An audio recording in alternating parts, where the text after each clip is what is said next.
हम डिस्कस कर रहे थे एमसीक्यूज नंबर 13। अब हम नेक्स्ट जो है एमसीक्यूज नंबर 14 से देखते हैं। मिड पॉइंट जो है 2 पॉइंट्स का मिड पॉइंट, उसका हमें फार्मूला पता है कि जो मिड पॉइंट होता है x1 + x2 divided by 2, y1 + y2 divided by 2। तो यहाँ पे ये x1 है, ये y1 है, ये x2 y2 है। तो इन दोनों को पहले हम 1 + 5 डिवाइडेड बाई 2 और 2 + 4 डिवाइडेड बाई 2 करें तो आंसर हमारा 3 आएगा। ऑप्शन ए करेक्ट होगा। नेक्स्ट है slope of the line joining this. अब हमने स्लोप निकालनी है 2 पॉइंट्स को ज्वाइन करके। तो 2 पॉइंट स्लोप का फार्मूला हम लोगों को पता है, स्लोप y2 - y1 और x2 - x1। इसमें वैल्यू पुट करेंगे तो 7 - 1 6 और 4 - 3 1। तो इसका ऑप्शन हमारे पास 6 आएगा। नेक्स्ट है equation of horizontal line through. हमने इक्वेशन निकालनी है हॉरिजॉन्टल लाइन की।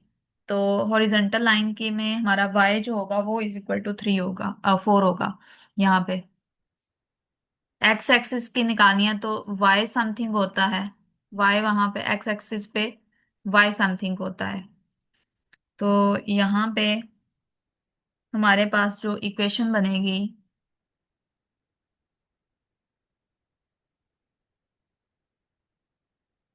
Equation of horizontal line through 3 4, हमारे पास जो इक्वेशन बनती है एक्स एक्सिस की अगर हो तो y = 0 और y एक्सिस हो तो x = 0। तो जो इसका ऑप्शन हमारे पास करेक्ट बनता है वो y = 4 बनता है। नेक्स्ट है हमारे पास 1 0 इज सोल्यूशन। हमने देखना है कौन सी इक्वेशन को वो सेटिस्फाई कर रहा है। तो यहाँ पे 2 आएगा, 2 > 3 है तो इसको भी सेटिस्फाई नहीं करता। और यहाँ पे भी करेंगे तो 2 > 3 ये वाला भी नहीं सेटिस्फाई हो रहा। अगर यहाँ पे करेंगे तो 2 > है 1 से, तो इसको सेटिस्फाई कर रहा है, तो ये वाला ऑप्शन हमारा ठीक होगा। नेक्स्ट है equation of the latus rectum of y2 = 4x। तो यहाँ पे इसकी जो इक्वेशन होती है लेटेस्ट रेक्टम की वो x = 1 के इक्वल होती है। तो अगर हम इसकी बात करें तो अगर कंपेयर करें 4a x को, 4a x = 4x, तो a = 1, तो x हमारे पास जो आंसर आएगा 1। अब 1 जो है वो इधर गिवन नहीं है हमारे पास। तो यहाँ पे जो इसके क्लोज तरीन हमारा नंबर जो बनेगा वो बनेगा ये वाला। हमने क्लोज वाला यहाँ पे फिर सिलेक्ट करेंगे। अब ये ऑप्शन में उन्होंने गलत दिया हुआ है। ठीक है, नेक्स्ट है हमारे पास रेडियस हमने निकालना है जी यहाँ पर। तो radius of the circle, circle का जो रेडियस है ये हमने निकालना है। हमें पता है रेडियस का जो सर्कल होता है वो बेसिकली g² + f² - c के इक्वल होता है रेडियस। तो पहले हमने क्या करना है, इसको जनरल इक्वेशन के साथ कंपेयर कर लेते हैं। हमें जनरल इक्वेशन पता है x² + y² + 2gx + 2fy + c = 0। तो यहाँ से हम कंपैरिजन कर लेते हैं। तो 2gx हमें नहीं गिवन, तो इसका मतलब है g हमारे पास 0 होगा। 2f = 2, तो f की वैल्यू 1 आ जाएगी। अब c जो है हमारे पास -5 है, क्योंकि ये वाला जो 5 है इधर आएगा तो -5 आ जाएगा। अब हमने इधर वैल्यू पुट कर देनी है। जी का स्केयर 0, का स्केयर 0, 1 का स्केयर 1, माइनस और माइनस ये वाला 5।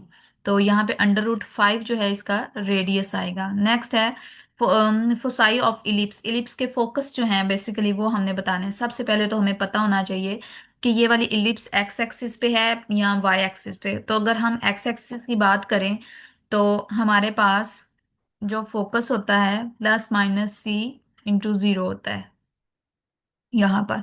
तो ये तो वर्टिसेस और को वर्टिसेस गिवन है, तो यहाँ पे हमारा ये ±c0 ये फोकस है। नेक्स्ट हमारे पास है जी, हम डिस्कस करते हैं। नेक्स्ट पेपर है हमारे पास 2023 का। यहाँ पर ये हमें फंक्शन दिया हुआ है और ये हमारे पास है a⁻x। अब log ऑफ a जो है इसको हमने एज अ कांस्टेंट कंसीडर करना है, तो इसको इंटीग्रल से बाहर लिख देते हैं। अब यहाँ पे इसका हमने इंटीग्रेशन अप्लाई करनी है। Function as it is log of a और डेरिवेटिव 1, तो ये इसके साथ कट गया और यहाँ पे a⁻x + c। ऑप्शन ए हमारा करेक्ट होगा। नेक्स्ट देखें जी, हमारे पास e(x-1)। अब डिनोमिनेटर का जो है हमारे पास फंक्शन, उसका जो डेरिवेटिव है वो ऊपर मौजूद है। जब हमारे पास ऊपर डेरिवेटिव मौजूद हो फंक्शन के अंदर, तो फिर हम उसको नेचुरल लॉग के अंदर लिख सकते हैं। तो इसको लिखा जा सकता है log ऑफ e(x-1) प्लस सी। तो इसका जो करेक्ट ऑप्शन है वो हमारे पास सी है। नेक्स्ट देखें, यहाँ पे हमने लिमिट अप्लाई करवानी है सबसे पहले। तो यहाँ पे हम लोगों ने एक रिजल्ट पढ़ा था, जब हमारे पास limit x approaches to zero हो, 1 + x और 1 पावर, उसकी पावर जो है 1/x हो, तो वो e की इक्वल होती है। तो इसको इस फॉर्म के अंदर हम बना लेते हैं। हमारे पास है limit x approaches to zero, 1 + 3x। अब 1/3x बनाना है, जबकि x मौजूद है हमारे पास। अब यहाँ पे हमने 3 बनाना है। तो अगर हम इसके साथ 3 से मल्टीप्लाई और डिवाइड भी करें, और ऊपर हमारे पास यहाँ पे 2 है, ठीक है, तो ये यहाँ पे बनेगा हमारे पास 1 + 3x की पावर 1/3x, और ये 3 × 2 = 6 बन जाएगा। और यहाँ पे जब लिमिट अप्लाई करें तो ये सारा e बन जाएगा, e⁻6। तो यहाँ पे हमारे पास जो इसका ऑप्शन आएगा e⁻6, सी वाला करेक्ट होगा। नेक्स्ट है parameter p of a square as a function of its area. Square का पैरामीटर जो होता है 4l के इक्वल होता है, और एरिया l² के इक्वल होता है। इधर से हमने l की वैल्यू निकालनी है, तो √5 और उसको p के अंदर वैल्यू को पुट कर देना है। तो इसका ऑप्शन हमारे पास बी करेक्ट होगा। नेक्स्ट देखें 5 वाला। 5 में हमें गिवन है जी, सबसे पहले हमने इसका डेरिवेटिव लेना है कॉट का। तो कॉट का डेरिवेटिव होता है माइनस कोसेकंड स्केयर एक्स। इसका जब हम डेरिवेटिव लेंगे तो माइनस कोसेकंड स्केयर एक्स आएगा। अब हमने इसमें वैल्यू पुट करनी है, और यहाँ पे आती है इसकी 30 डिग्री। π/6 जो होता है 30 डिग्री बोलते हैं। इधर -1/sin जो है वो इसका इनवर्स साइन स्केयर एक्स होता है। तो इधर हमने इधर 30 डाल देते हैं, -1/, और sin 30 होता है 1/2 का स्केयर, तो -1/1/4। तो ये 4 डिनोमिनेटर का नोमिनेटर में चला जाएगा, तो इसका ऑप्शन आएगा -4। नेक्स्ट है हमारे पास यहाँ पे, सबसे पहले लॉग है तो 1/, की फॉर्म में लिखा जाएगा। फिर हमने अलग अलग डेरिवेटिव अप्लाई करना है, डेरिवेटिव हर एक के ऊपर e⁻x प्लस e⁻x। जब यहाँ पे करेंगे तो 1/ex प्लस e⁻−x, इसका करेंगे तो ex आएगा। जब इसका करेंगे पहले फंक्शन एज इट इज, फिर log ऑफ e1 के इक्वल, फिर इसका जब करेंगे -x का तो -1 आएगा। तो ये वाला माइनस इसके साथ मल्टीप्लाई हो जाएगा। तो ऊपर हमारा माइनस आना चाहिए और नीचे जो है वो सेम आना चाहिए। तो इसका ऑप्शन जो है हमारे पास बी करेक्ट बनता है। नेक्स्ट है हमारे पास साइन हाइपरबोलिक इनवर्स एक्स का। तो वो हमारे पास 1/1 + x² होता है, उसका डेरिवेटिव। तो वहां पे हमने जब इसकी वैल्यू निकालनी है तो x⁻6, तो हमारे पास ऑप्शन जो आएगा 3x²। उसके फिर हमने एंगल का भी लेना होता है। तो इसका जो करेक्ट ऑप्शन है वो डी बनता है हमारे पास। साइन हाइपरबोलिक इनवर्स का जो है, आपने पहले डेरिवेटिव लगाना है, फार्मूला आई होप आपको इसके क्लियर हो गए होंगे। नेक्स्ट है हमारे पास डेरिवेटिव ऑफ सीकंड। अब यहाँ पे जो सीकंड है इसका जो होता है हमारे पास माइनस में आता है जी, -1/, की फॉर्म के अंदर। यहाँ पे हमारे पास जो डेरिवेटिव होता है वो होता है -1/x, x²-1। ये वाला फार्मूला होता है, इसको मॉड के अंदर लिखा जाता है। तो इसके अंदर अब x की जगह पे x/a है, और फिर इसके बाद में हमने जो है वो डेरिवेटिव एंगल का भी लेना होता है। सेम इसके अकॉर्डिंग हमने इसको भी जब करेंगे तो हमारे पास -1/, यहाँ पे आ जाएगा हमारे पास x/a, x/a का स्क्वायर -1, और x/a का जब डेरिवेटिव हम लोग लेंगे यहाँ पर -1/x/a, तो यहाँ पे x² - a² और यहाँ पे a आ जाएगा। इसको हम ऊपर a लिख देंगे, और यहाँ पे जब करेंगे तो 1/a। तो ये a से कट जाएगा यहाँ पर, और ये वाला डिनोमिनेटर का डिनोमिनेटर है तो ऊपर नोमिनेटर में चला जाएगा, a/x माइनस में। और ये वाला जो है 1/2 डिनोमिनेटर में है, पॉजिटिव है, तो इधर अगर हम लोग लिखें x² - a² -1/2, अब इस माइनस को हम अंदर ऑपरेट करवा दें, तो हमारे पास ये बनता है एक्स स्केयर, सॉरी ए स्केयर, ये नेगेटिव है तो पॉजिटिव बन जाएगा, और ये वो पॉजिटिव है तो नेगेटिव बन जाएगा। यहाँ पे ए ओवर एक्स और -1/2, इसका ऑप्शन हमारे पास ए करेक्ट होगा। नेक्स्ट है हमारे पास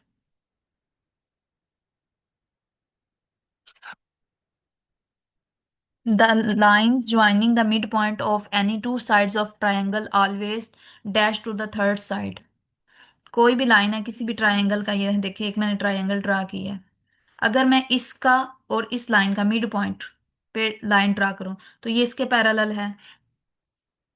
अगर मैं इसका और इसके मिड पॉइंट को ज्वाइन करूं तो ये इसके पैरेलल है। और अगर मैं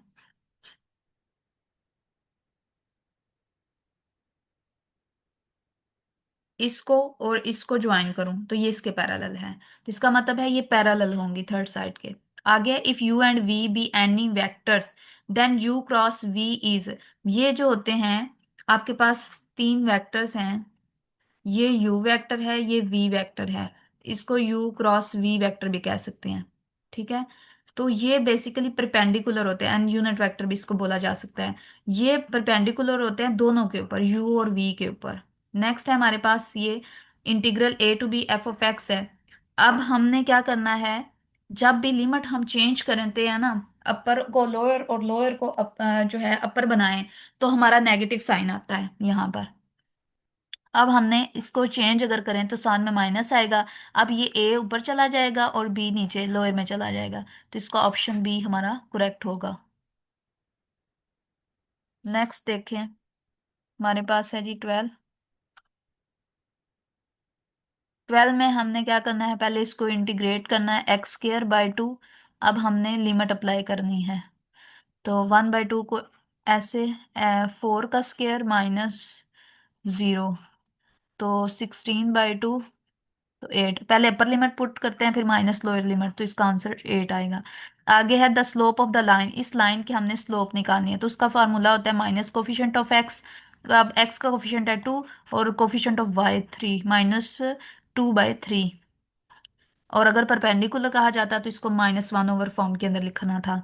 आगे है जी the lines lying in the same plane are called, जो सेम प्लेन पे लाई कर रही है उसको को प्लेनर बोलते हैं। नेक्स्ट है हमारे पास if the point a 0 0 b and x y are collinear, अगर ये कोलिनियर होंगी, हमारे पास तीन पॉइंट्स कब कोलिनियर होंगे, जब उनका डिटर्मिनेंट जो होता है वो हमारा इज इक्वल टू 0 के इक्वल आ जाए।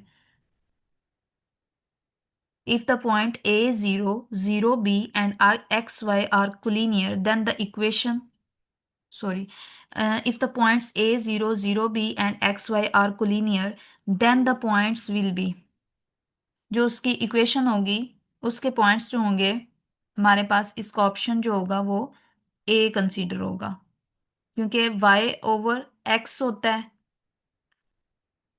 यहाँ पर, क्योंकि हमारे पास ये वाला रिलेशनशिप जो है ना, ये सेटिस्फाई होना चाहिए।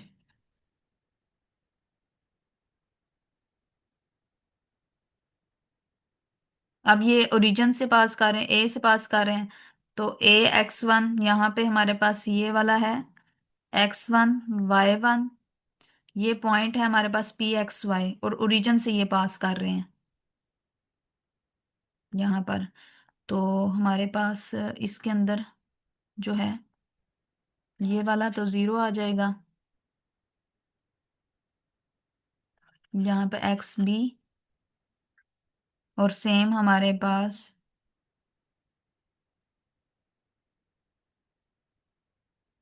y/b फॉर्म के अंदर चला जाएगा माइनस में सेम। तो ये वाला ऑप्शन इसका जो है वो हमारा बनेगा।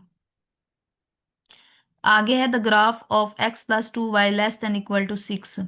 अब ये क्लोज भी है और हाफ भी है। यहाँ पे देखें इसका, ये जो 15 है ना, इस एमसीक्यूज को मैं आपको क्लास के अंदर ना दोबारा डिस्कस कर दूंगी, इसका भी थोड़ा सा ना मुझे ये थोड़ा कन्फ्यूजन में कर रहा है, तो इसको मैं ना आपको क्लास के अंदर दोबारा क्लियर करवा दूंगी। ये जो है ना ग्राफ ऑफ x+2y < 6 इज, अब यहाँ पे देखें हमने क्या करना होता है, इसका ग्राफ बना के देख लेते हैं कैसा बनता है हमारे पास। जब हम करें यहाँ पे एक्स इंटरसेप्ट और वाई इंटरसेप्ट अगर हम करें तो एक्स इंटरसेप्ट में वाई जीरो रखना होता है और वाई इंटरसेप्ट में एक्स जीरो रखना होता है। यानी कि इधर कर लो 3 और इधर कर लो 6, यूं करके बनेगा कोई, सॉरी यहाँ से यूं करके बनता है। ठीक है, ये हमारे पास इक्वेशन ऑफ लाइन बन गई है। अब हमने क्या करना है, जीरो जीरो इस इक्वेशन में पुट करें, जीरो जीरो। तो जो जीरो जीरो पुट करें तो वो सेट 0 <6 से सेटिस्फाई होता है। हमने जो शेड पार्ट करना है वो ओरिजिन की तरफ करना होता है दोनों का। ठीक है, अब ये हाफ प्लेन बनती है, बट क्या बनती है, क्लोज भी है, क्योंकि लेस देन इक्वल का भी निशान है। ठीक है, तो ये हाफ क्लोज हाफ प्लेन बनती है हमारे पास। नेक्स्ट है the fix line of the conic is known as. तो जो कोनिक होती है उसकी जो फिक्स लाइन होती है उसको डायरेक्ट फिक्स बोलते हैं। नेक्स्ट है हमारे पास 18। अब यहाँ पे देखें इक्वेशन हमें जो गिवन है, ये सर्कल की इक्वेशन है हमारे पास गिवन। तो सबसे पहले वहां पे हमारे पास एक्स और वाई स्केयर का कोफिशिएंट 1 होना चाहिए। यहाँ पे ए है तो हम ए के साथ इस सबको डिवाइड कर देंगे। ठीक है, तो ये कट जाएगा यहाँ से। अब हमारे पास माइनस जी और माइनस एफ जो होता था वहां पे वैल्यू होती थी माइनस जी और माइनस एफ, जबकि यहाँ पे माइनस जी ओवर ए है और माइनस एफ ओवर ए है। ये वाला हमारे पास जो होगा सेंटर कहलाया जाएगा, बी वाला। आगे है equation of the latus rectum of the parabola. Parabola की जो लेटेस्ट रेक्टम की इक्वेशन है, तो ये वाई एक्सिस है, तो y इज इक्वल टू, अब नेगेटिव है तो माइनस ए होगा इसका ऑप्शन। तो ये वाला ऑप्शन ठीक होगा। नेक्स्ट है डॉट प्रोडक्ट है। डॉट प्रोडक्ट में ए को ए वाले के साथ मल्टीप्लाई करते हैं, बी वाले को बी वाले के साथ। तो A square minus B square mod, ये वाला इसका ऑप्शन ए करेक्ट होगा। नेक्स्ट है हमारे पास पेपर है जी। अब यहाँ पे देखें, इसका पहले हमें डेरिवेटिव लेना है, फिर उसमें वैल्यू जीरो पुट करनी है। तो पहले फंक्शन एज इट इज, फिर हमने क्या करना है, लॉग ऑफ ई 1। अब इसका लेंगे तो 1/2 अंडर रूट एक्स। अब इसमें वैल्यू पुट करनी है, जब हमने वैल्यू जब पुट करेंगे 0 - 1 और 1/√0, जब भी जीरो अंडर रूट जो है डिनोमिनेटर में आएगा तो वो अनडिफाइंड बन जाएगा। नेक्स्ट हमारे पास फंक्शन मौजूद है और उसका डेरिवेटिव भी मौजूद है, तो हमने क्या करना था, फंक्शन को लिखना होता है। ऑप्शन सी आएगा। नेक्स्ट यहाँ पे देखें 3 वाला। अब जब भी डिनोमिनेटर में लॉग में आया और ऊपर भी है तो आपने लॉग 2x को t वेरिएबल में ले जाना है। अब हमने डेरिवेटिव लेना है 1/2x। फिर जब डेरिवेटिव एंगल का लेना है इसका, तो 2 आ जाएगा, और साथ में d(x) = dt। ये 2 से कट गया, तो 1/x d(x) = dt। अब इसमें वैल्यू पुट करते हैं। अब इंटीग्रल dx/x की जगह पे dt आ गया, और 1/यहाँ पे log 2x की जगह पे पावर 3। अब ये -3 dt, इसको ऐसे भी लिखा जा सकता है, -3 + 1 -3 + 1, तो -2, 1/2 और t⁻²। तो ऑप्शन इसका डी करेक्ट है। नेक्स्ट है हमारे पास एक्स की रेंज हमने निकालनी है। तो आप, आपके पास डोमेन है, आप इनपुट उसको कोई भी वैल्यू दे सकते हैं, -∞ से +∞। ये एक, क्योंकि एक पोलिनोमियल है तो इसकी domain set of real number होगी, लेकिन जो इसकी रेंज है वो आपके पास हमेशा पॉजिटिव नंबर आएगी। अगर जीरो पुट करेंगे, 0 - 1 भी करेंगे तो वो भी पॉजिटिव बना देगा, क्योंकि इवन नंबर है। तो इसलिए आपका ऑप्शन ए जो होगा इसका करेक्ट होगा। नेक्स्ट देखें, आपके पास है f(x) है, तो आपने इसमें पाई की वैल्यू पुट करनी है। तो पाई और सीकेंड पाई होता है -1, क्योंकि कॉस पाई -1 है तो सीकेंड उसका इन्वर्स है, तो -पाई इसका आंसर सी आएगा। नेक्स्ट है हमारे पास y e⁻⁻x, और इसका पहले डेरिवेटिव लेना और फिर y के साथ इसको मल्टीप्लाई करेंगे तो ये आपके पास आ जाएगा। नेक्स्ट देखें, f(x) 4 - x² डिक्रीजेज इन इंटरवल। अब कह रहा था कौन से जो है वो इंटरवल के ऊपर डिक्रीज हो रहा है यानी कम हो रहा है। तो आपने इसका डेरिवेटिव निकालना है। अगर डेरिवेटिव लेस देन जीरो आएगा तो इसका मतलब है कि उस इंटरवल के ऊपर वो उसकी वैल्यू जो है वो डिक्रीज हो रही है। अब हमारे पास जो इंटरवल गिवन है वो हम लिख लेते हैं, माइनस इन्फिनिटी से जीरो, फिर जीरो से लेके इन्फिनिटी, सॉरी ये वाला हम बना लेते हैं इसको ऐसे, ये सारे लिख लेते हैं। -2 से 2 तक भी हम लिख लेते हैं, अंदर जीरो भी है, ठीक है यहाँ पर। और ये माइनस इन्फिनिटी से पॉजिटिव इन्फिनिटी, ये सब के ऊपर हम चेक कर लेते हैं। सबसे पहले देखते हैं हम लोग डेरिवेटिव जब हम लेंगे तो -2x, ठीक है। अब माइनस इन्फिनिटी से लेके जीरो तक को चेक करते हैं, तो हम -2 को ही पुट कर लें इधर, -2 -3 कोई भी नेगेटिव नंबर अगर हम इसमें पुट कर दें तो आंसर हमारा 6 जो कि ग्रेटर देन जीरो है, तो ये डिक्रीज नहीं हो रहा, यानी -2 से लेके ये वाला तो फ्लॉप हो गया, इसके ऊपर डिक्रीज नहीं हो रहा। अब हम क्या करते हैं, -2 से लेके जीरो तक को कर लेते हैं चेक, -2 से जीरो, तो इसके दरम्यान में -1 आ जाएगा। तो जब -1 को भी मैं पुट करूंगी तो उसके ऊपर भी नहीं होगा, ये वाला भी फ्लॉप है, ये वाला भी। अब जीरो से टू के दरम्यान में चेक कर लेते हैं, जीरो और टू, लेकिन वो इधर तो हमारे पास वो इंटरवल है ही नहीं है, गिवन ही नहीं है, तो इसको करने की फिर हमें जरूरत नहीं है। अब जीरो से इन्फिनिटी के दरम्यान में हम लेके टू को चेक कर लेते हैं। जब हम -2 और 2 करेंगे तो आंसर -4 आएगा जो कि लेस देन जीरो है। इसका मतलब है यहां से लेके यहां तक का जो इंटरवल है उसके ऊपर हमारा जो है वो डिक्रीज हो रहा है, जीरो से लेके इन्फिनिटी के ऊपर, ठीक है। नेक्स्ट है हमारे पास 1/1 + x किसका डेरिवेटिव है, ये tan इनवर्स का है। नेक्स्ट देखें, अब vector perpendicular to both 2i and k। अब हमने ऐसा वेक्टर निकालना है जो इन दोनों के ऊपर क्या है, परपेंडिकुलर है। सबसे पहले हम ये लिखते हैं, यहाँ पे 2i है, यहाँ पे k है वेक्टर, ठीक है। यानी कि यहाँ पे हमने वेक्टर निकालना है जो इन दोनों के ऊपर क्या है, परपेंडिकुलर है, ठीक है। इसका मतलब है यहाँ पे 2i क्रॉस k, ठीक है। तो ये हम लोगों को पता है i j k। अब यहाँ पे देखो i और k पीछे की तरफ जा रहे हैं इनवर्स में, तो 2 और यहाँ पे आएगा -j। अब यहाँ पे इसका ऑप्शन बी बनेगा, ये जो है आपके पास बनेगा इसका, ये इन दोनों के ऊपर परपेंडिकुलर हो गया। आगे है the angle between two vectors. अब दो वेक्टर्स का एंगल निकालना है, तो उसका निकालने का तरीका, इन दोनों का पहले आपने डॉट प्रोडक्ट लेना है और इनके मैग्नीट्यूड के साथ डिवाइड कर देना है। तो वो हम लोग कर लेते हैं यहाँ पर। इसका जो है हमारे पास मैग्नीट्यूड पहले निकाल लेते हैं, 4 + 9 + 1 14, और इसका भी करेंगे तो 4 + 1 + 1 6 √6। अब इनका डॉट जो है हम लोगों ने cos theta is equal to, अब इनका डॉट प्रोडक्ट लें, अगर टू को टू से, -3 -1 को 3 से, -1 को 1 से, तो 4 -3 -1 और √14 और √6, तो ये आपके पास जीरो आ जाएगा। Theta is equal to cos inverse zero. अब देखें कॉस जीरो की वैल्यू कौन कौन सी के ऊपर होती है, कॉस जीरो किस पे आता है, cos 30 पे तो √3/2 आता है, cos 45 पे 1/√60 पे क्या आता है, 1/2, और cos 90 जो होता है उसके ऊपर हमारी वैल्यू जीरो होती है, ठीक है। अब है सीकेंट स्क्वायर एक्स, ये होता है tan ऑफ एक्स का इंटीग्रल।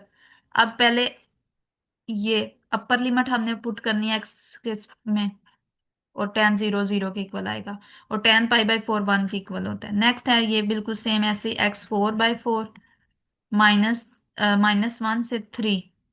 तो पहले हमने क्या करना है, वैल्यू पुट करनी है, अपर 1/4 को बाहर ले जाते हैं, 3 की पावर 4 माइनस -1 की पावर जो है आपके पास -1 यहाँ पर। अब ऑड है यहाँ पे, 81 यहाँ पे बनेगा, 81 माइनस यहाँ पे, सॉरी यहाँ पे माइनस है तो -1 की पावर x की पावर यहाँ पे 3 है यहाँ पे। इसको मैं अगेन कर देती हूँ यहाँ पर। यहाँ पे हमारे पास x⁴ आना था यहाँ पे। x⁴ बाय 4 -1⁴ तो 1/4 ऐसे ही। पहले हमने 3⁴ -1⁴ अब 1/4 और 3⁴ 81 माइनस। अब इवन है तो ये 1 आ जाएगा, पॉजिटिव हो जाएगा। तो 80/4, तो आंसर आ जाएगा आपके पास 20। नेक्स्ट है हमारे पास the line represented by ax² + 2hxy + by² is equal to 0 और परपेंडिकुलर इफ। अब हमने पढ़ा था एक रिजल्ट कि जब हमारे पास परपेंडिकुलर होगा तो a + b is equal to 0 आएगा, यानी a is equal to -b। तो ये वाला b जो है इसका करेक्ट आंसर है। नेक्स्ट देखें। इक्वेशन ऑफ वाई एक्सिस में x इज इक्वल टू 0 होता है इक्वेशन में। अब है स्लोप ऑफ द परपेंडिकुलर। जब परपेंडिकुलर का बोला है पहले आपने निकालना है माइन F prime is equal to -1/m। अब m जो है वो स्लोप है बेसिकली ये इस लाइन की। तो हम पहले m निकालते हैं। m है माइनस कोफिशिएंट ऑफ x और कोफिशिएंट ऑफ y। अब इसमें वैल्यू पुट कर देते हैं, -1/3/4 तो -4/3। ऑप्शन सी करेक्ट है। नेक्स्ट है ग्राफ ऑफ द इनइक्वालिटी। अब y लेस देन b। अब यहाँ पे लोअर हाफ प्लेन के ऊपर जो ग्राफ बनेगा आपके पास y इज इक्वल टू 3 है। तो यहाँ पे देखें यूं है ना, और y 0 पुट करेंगे तो यहाँ पे ऐसे करेंगे। तो ये lower half plane boundary line के अपर होता है, अपर हाफ प्लेन में, लेकिन टूवर्ड ओरिजिन है तो इसलिए लो जो है इसका जो शेडेड पार्ट है वो होगा आपके पास। नेक्स्ट है angle inscribed in semi circle. Semi circle की बात कर रहे हैं तो हमारे पास 360 का हाफ होता है, क्योंकि सर्कल जो होता है वो 360 होता है। और 360 को अगर हम 2 पे डिवाइड कर दें तो हमारे पास जो इसका ऑप्शन 180 होता है। और सेमी सर्कल का जब बात कर रहे हैं यहाँ पे तो उसके अंदर वाला जो एंगल होता है बेसिकली वो 90 का एंगल होता है। The angle inscribed in a semi circle is 90 के इक्वल होता है यहाँ पर। आगे है equation of normal to the circle. हमने इक्वेशन ऑफ नॉर्मल जो है वो निकालनी है। तो सबसे पहले बेसिकली हम लोगों ने जो इसकी पॉइंट स्लोप से है इक्वेशन ऑफ नॉर्मल जो है x - x1 is equal to y2 - y1 x2 - x1 y - y1। ये वाली इक्वेशन ऑफ नॉर्मल थी हमारे पास। ये पहले इसकी स्लोप निकालेंगे हम लोग। तो 3/4 इसकी स्लोप बनेगी हमारे पास 3/4। ये इसी पॉइंट से ओरिजिन से हम लोग जब निकालेंगे तो y - y1 जो है अब हमारे पास है जी 3 और यहाँ पे x - 4। तो 4,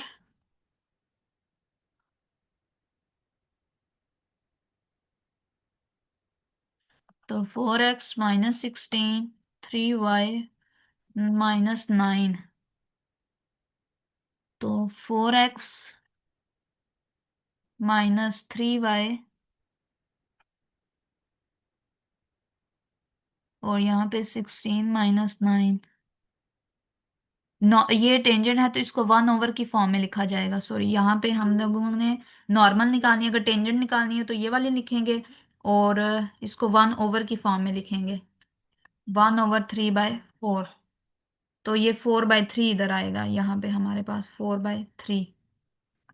3 और यहाँ पे 4, तो 3x - 12 और यहाँ पे 4y और -12। तो जब हम लोगों ने 3x - 4y -12 जब उधर जाएगा आपके पास तो ये कट जाएगा। तो इसका ऑप्शन जो आएगा 3x - 4y is equal to 0। तो ये वाला ऑप्शन बनेगा। नॉर्मल के लिए हम लोगों ने जो इक्वेशन लिखनी होती है ना वो ये वाली होती है normal. x - x1 is equal to, यहाँ पे 1/m, m से मुराद स्लोप है, ठीक है यहाँ पे, और y minus y1, point slope जो है ये वाली हम लोगों को निकाल के इसमें वैल्यू पुट करनी होती है, तो इसका ऑप्शन जो है हमारे पास डी करेक्ट होगा। नेक्स्ट है हमारे पास ये सी बी फॉर ए दिया हुआ है, इसेंट्रिसिटी ऑफ हाइपरबोला। तो ई बेसिकली हमने सी ओवर ए होता है, और सी हमारे पास है 65 का अंडर रूट, और ए है हमारे पास 7, तो इसका ऑप्शन सी करेक्ट है। नेक्स्ट है हमारे पास 20। 20 हमें जो गिवन है जी, पॉइंट में हमें दिया गया है यहाँ पर, दो पॉइंट दिए गए हैं, और हमने उनके दरम्यान में वेक्टर्स निकालना है पी क्यू। तो पी क्यू वेक्टर जो है position vector of Q minus position vector of P. तो क्यू की वैल्यू जो है हमारे पास 6 - 2 है, और 2 और 3 इसकी है, तो इसको करेंगे 6 - 2 और -2 - 3, इसका ऑप्शन 4 और -5। तो 4 - 5 जो है इसका ऑप्शन ए है। ये थे हमारे जो हैं एमसीक्यूज, जो हम लोग ने आज कंप्लीट कर लिए हैं। इसमें कोई प्रॉब्लम हो या कोई आपको समझ ना आई हो तो मुझसे पूछ लीजिएगा, फिर इंशाल्लाह हम क्लास में भी डिस्कस कर लेंगे अगर इसमें कोई प्रॉब्लम हुई तो। अपना बहुत सा ख्याल रखिएगा, दुआ में याद रखिएगा। ओके, अल्लाह हाफिज़।